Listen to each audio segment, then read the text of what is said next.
This is an ABP Life podcast.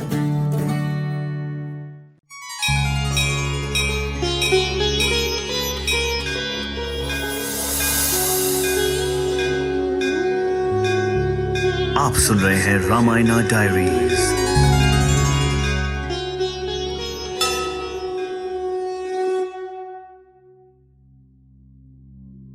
जग में सुंदर हैं दो नाम, चाहे कृष्ण कहो या राम।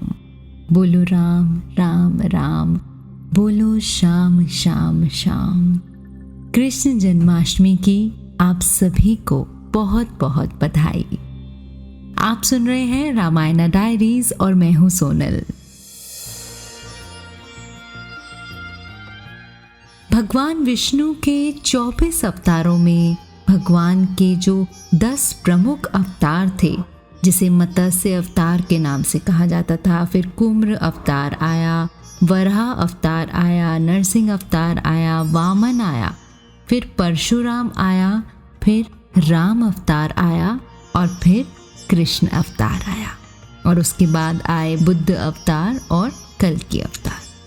तो राम जी के अवतार के तुरंत बाद आया था कृष्ण अवतार। तो कहते हैं कि भगवान विष्णु का जो 8वां प्रमुख अवतार है वो कृष्ण अवतार था, और इस अवतार में भगवान विष्णु ने समस्त लोगों को कंस के अत्याचारों से मुक्त करवाया था। ये कहानी हम सभी जानते हैं, और मान्यता है कि श्री कृष्ण जी का जो जन्म है वो माता देवती की कोख से मथुरा की एक कारागार में, एक जेल में हुआ था, लेकिन उनका लालन पालन जो है वो गोकुल में माता यशोदा के घर हुआ था। तो जब हम कथाएं पढ़ते हैं उसके अनुसार कहते हैं कि जब कंस देवकी और वासुदेव को विवाह के बाद घर छोड़ने जा रहा था, तब एक आकाशवाणी हुई थी कि कंस की मृत्यु का कारण देवकी की 8वीं संतान होगी। और उस आकाशवाणी से जो है कंस बहुत ही क्रोधित हो गए थे और उन्होंने वासुदेव और देवकी को कारागार में बंद कर दिया था, सिर्फ उस आकाशवाणी को सुनते ही।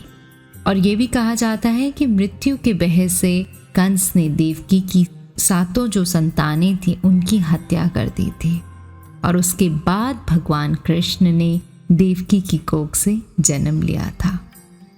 कृष्ण जी के जन्म के पीछे रामचरितमानस में भी एक छोटी सी कहानी है, जिसे कहते हैं कि अब ते रति तब नाथ कर, होहि नाम अनंग, बिनु बपु ब्यापहि सब ही पुनि, सुनु निज मिलन प्रसंग।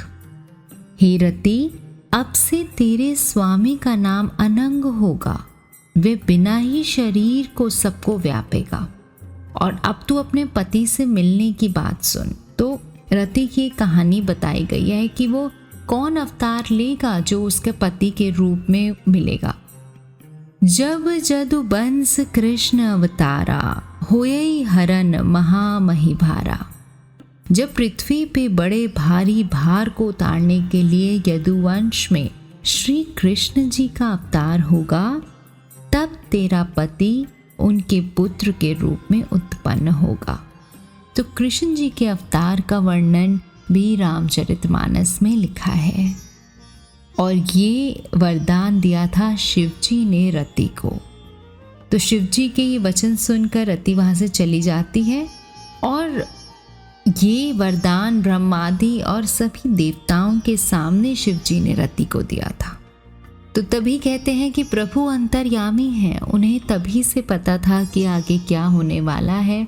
जो विष्णु जी के एक और अवतार आएंगे, कृष्ण जी आएंगे, और उसके बाद वो कैसे पापों का संहार करेंगे, और बहुत सारी चीज़ों को तभी से ही उनके सामने जो है, रामचरितमानस तो बहुत बाद में लिखी गई है, उनके सामने तो ये चीज़ें कई वर्षों पहले ही उनके सामने ये आ गई थी। उसके बाद कृष्ण जी का जन्म हुआ, उन्होंने पापों का संहार किया, उन्होंने कितनी ही लीलाएं रची, और राधा रानी के साथ उनकी कहानी है, बड़ी दिलचस्प कहानी है। कहानी का बखान करेंगे तो सुनते ही जाओ मन करता है। तो कृष्ण जी की जो लीला है उनकी तो कोई सीमाएं नहीं है, और बस ये ज़रूर हम कह सकते हैं कि रामचरितमानस से ही कृष्ण जी का भी एक बहुत बड़ा कनेक्शन है, क्योंकि तभी जो है जब शिव जी ये सुना रहे थे तभी उन्होंने ये बात कह दी थी कि कृष्ण जी का जब जन्म होगा, इस अवतार का जन्म होगा तो कैसे पापों का संहार होगा। और वही कहते हैं चाहे राम हो, चाहे कृष्ण हो, चाहे विष्णु हो, ये सब एक ही हैं, ये सब विष्णु अवतार ही हैं।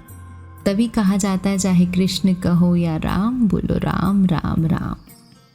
तो जन्माष्टमी के इस उपलक्ष्य पर हमारे कृष्णा, हमारे प्रभु, हमारे इष्ट की कृपा आप सभी पर बनी रहे।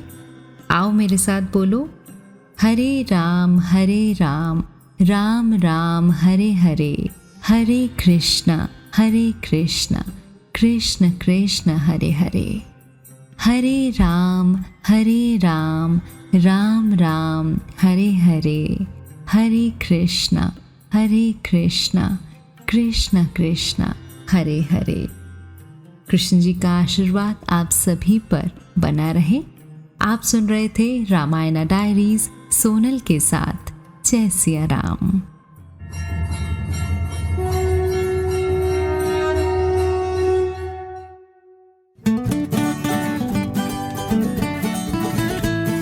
This is an ABP Life podcast.